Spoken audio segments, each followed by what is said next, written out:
പിന്നീട് അശ്വതി നാളിൽ ആണ് അന്ന് കൊടിമരം നാട്ടിയിട്ടുള്ളതിൽ കൊടിക്കൂറ കയറ്റുക.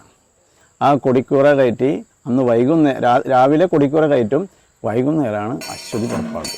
അന്ന് മുതൽ നമ്മളുടെ ഈ പെരുവനം ഗ്രാമം വലിയ അർത്ഥത്തിലുള്ള പെരുവനം ഗ്രാമം, വടക്ക് അകമല ശാസ്താക്ഷേത്രം, കിഴക്ക് കുതിരാൻ മലമുകളിൽ ശാസ്താക്ഷേത്രം, തെക്ക് ഉഴവത്ത് ശാസ്താക്ഷേത്രം, പടിഞ്ഞാറ് എടതിരുത്തി ശാസ്താക്ഷേത്രം, ഇങ്ങനെ 4 അതിരുകളിലുള്ള ക്ഷേത്രങ്ങൾ ഉൾപ്പെടുന്ന ആ പെരുവനം ഗ്രാമം, വലിയ അർത്ഥത്തിലുള്ള പെരുവനം ഗ്രാമം ഉത്സവ ലഹരിയിലാവും.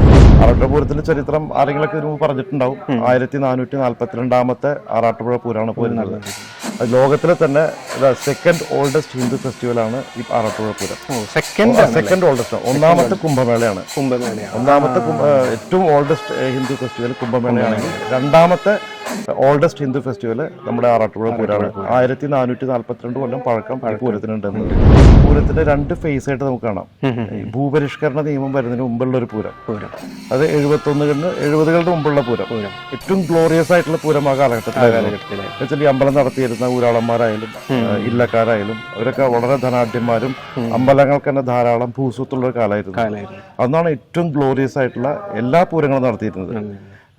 ഏറ്റവും കൂടുതൽ ജനപങ്കാളിത്തമുള്ള ഒരു പൂരം ഈ ആറാട്ടുപുഴ പൂരമാണ്. ആദ്യകാലങ്ങളിൽ 108 ക്ഷേത്രങ്ങളിൽ നിന്ന് ഇവിടെ എഴുന്നള്ളിച്ചു വന്നിരുന്നു. ഭാരതപ്പുഴയ്ക്കും പെരിയാറിനും മധ്യയുള്ളതും പെരുമ്പാവൂരിൽ നിന്നും തൊട്ടുള്ള ഒരുപാട് ക്ഷേത്രങ്ങളിൽ നിന്ന് എഴുന്നള്ളിച്ചു വന്നിരുന്നു. കഴിഞ്ഞ ഭാഗം കാണാത്തവർ മേലെയുള്ള ലിങ്ക് ക്ലിക്ക് ചെയ്ത് കണ്ടതിന് ശേഷം ഈ ഭാഗം കാണുക.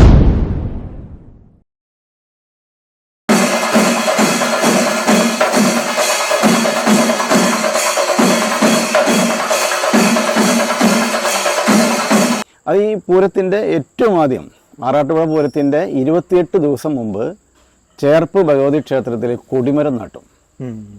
അന്ന് ആ കൊടിമരം നാട്ടിയതിനു ശേഷം കൊടിക്കൂറ കയറ്റില്ല, കൊടിമരം നാട്ടും. കൊടിമരം നാട്ടിയിട്ട് അവിടുത്തെ കാരണവരുടെ നേതൃത്വത്തിൽ അവിടെ പ്രഖ്യാപിക്കും ഇന്നേക്ക് 28-ാം പക്കം ആറാട്ടുപുഴ പൂരം.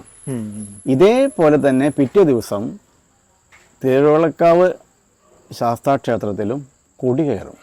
അവിടെ ആലിലും മാവിലും ചാർത്തിട്ടുള്ള ഒരു കൊടിമരം ശാസ്താവിൻ്റെ തിരുനടയിൽ കയറ്റും. അപ്പം അങ്ങനെ കൊടിയേറ്റം അവിടെ നടക്കും. പിന്നീട് അശ്വതി നാളിൽ ആണ് അന്ന് കൊടിമരം നാട്ടിയിട്ടുള്ളതിൽ കൊടിക്കൂറ കയറ്റുക.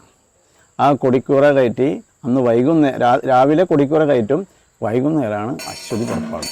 അന്ന് മുതൽ നമ്മളുടെ ഈ പെരുവനം ഗ്രാമം വലിയ അർത്ഥത്തിലുള്ള പെരുവനം ഗ്രാമം, വടക്ക് അകമല ശാസ്താക്ഷേത്രം, കിഴക്ക് കുതിരാൻ മലമുകളിൽ ശാസ്താക്ഷേത്രം, തെക്ക് ഉഴവത്ത് ശാസ്താക്ഷേത്രം, പടിഞ്ഞാറ് എടതിരുത്തി ശാസ്താക്ഷേത്രം, ഇങ്ങനെ 4 അതിരുകളിലുള്ള ക്ഷേത്രങ്ങൾ ഉൾപ്പെടുന്ന ആ പെരുവനം ഗ്രാമം, വലിയ അർത്ഥത്തിലുള്ള പെരുവനം ഗ്രാമം ഉത്സവ ലഹരിയിലാവും.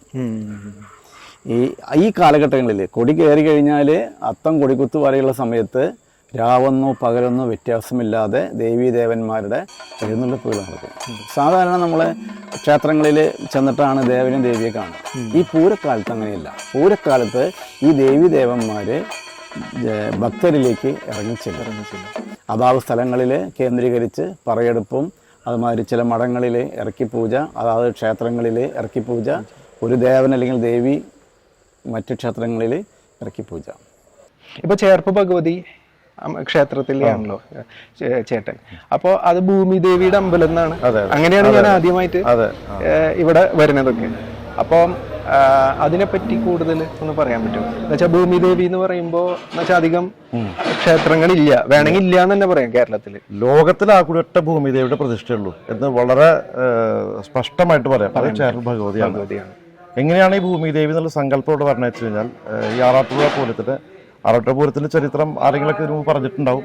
1442 ആറാട്ടുപുഴ പൂരമാണ് പോരുന്നത്. ലോകത്തിലെ തന്നെ സെക്കൻഡ് ഓൾഡസ്റ്റ് ഹിന്ദു ഫെസ്റ്റിവലാണ് ഈ ആറാട്ടുപുഴ പൂരം. സെക്കൻഡ് ഓൾഡസ്റ്റ്, ഒന്നാമത്തെ കുംഭമേളയാണ്.